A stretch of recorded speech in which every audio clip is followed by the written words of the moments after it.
अस्सलामुअलैकुम दोस्तों, welcome back to our channel find Urdu.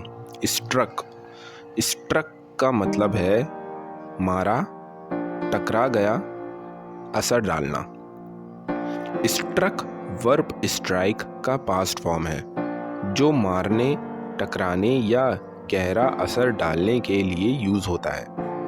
अगर बिजली किसी चीज पर गिरे, कोई शख्स किसी चीज से टकरा जाए या कोई बात दिल को गहरा असर दे तो स्ट्रक का यूज होता है। I was struck by the beauty of the sunset.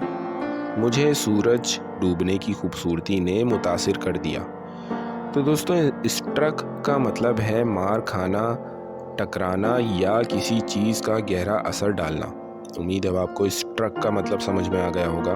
मिलते हैं नेक्स्ट वीडियो में। शुक्रिया।